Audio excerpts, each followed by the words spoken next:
Hey, what's up guys? Welcome to another video in which we are going to learn about Java algorithm to search collections using binary search. Now guys, the binary search method of the Java collections framework searches for a specified element. So basically this binary search method is going to take one parameter that will be the element of the list, and it is going to check that parameter, the position of the parameter that is present inside that list. Now guys, it returns the position of the element in the specified collections. So basically it is very important to note that the collection should be sorted before performing the binary search. That's because the binary search uses the tree data structure internally in order to search a particular element. Now guys, as we have seen previously, the tree data structure, it stores the elements in a sorted order, and that is what the binary search needs. That is, the collection should be sorted before performing the binary search method. Now guys, let us check this with the help of example searching using the binary search method. So let us move to Eclipse IDE over here,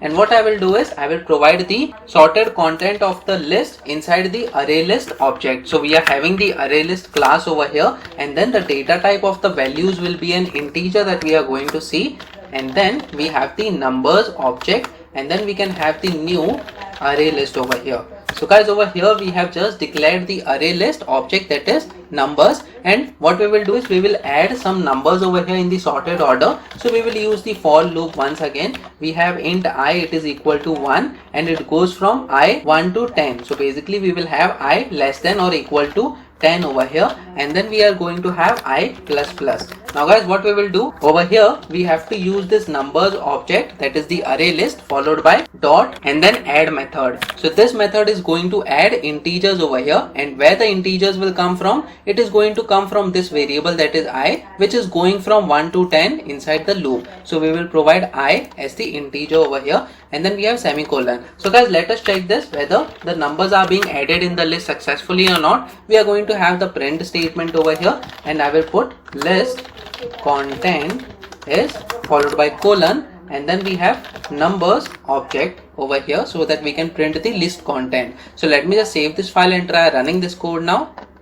So as you can see, list content is, it is printing from 1 to 10, and it is in the sorted order. So guys, this is the condition that we have already met when we are going to use the binary search over here. Now after printing this, let's say I want to find the position of the element that is 5 over here. So what is the position of the element that is 5? So we can easily search that by using the binary search. So we can use the collections class over here. So we have collections class and then followed by dot, and all these methods are static methods, and that is why we are using the class name in order to refer these methods. So basically we are going to use the binary search over here. So as you can see, this first binary search, it is taking two parameters over here. The first parameter is the list name, that is the object name, which will be numbers in our case, and then followed by comma, and then we have another parameter that will be the key. That means the value that we want to find, and that is the value that is 5. So guys, we will use this first method over here,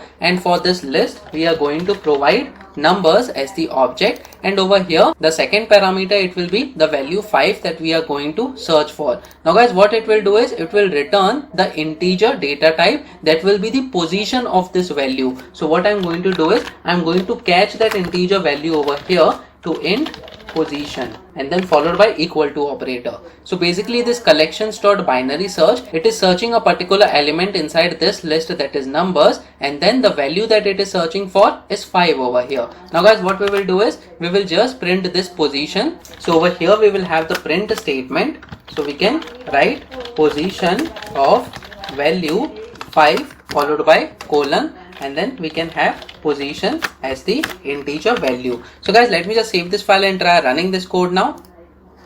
So as you can see, position of value 5, it is being printed as 4. So guys, it is counting from 0th position, that is the first element is at the 0th position, then we have 1, 2, 3 and then 4. So the value 5 is present at the 4th position. Similarly, what is the position of this value, that is 8? So after this is 4, we have 5, 6, 7. So 8 is present at the 7th position. So let's say I want to confirm the same. So we can provide the value over here as 8 instead of 5, and I'll just change this string value to position of value 8, it will print the position. Let me just save this file and try running this code now. It should print the position as 7. So as you can see, position of value 8, it is 7 over here. So guys, in this way we can easily use the binary search method using the collections class over here. Provide the list object and we can also provide the value that we want to search for. It will return the position of that particular value and we can access that position to complete our requirements. So guys, that's it in this video. Please make sure that you practice on your own so that on different inputs you get different outputs. Please make sure that you like this video so that it reaches to more people,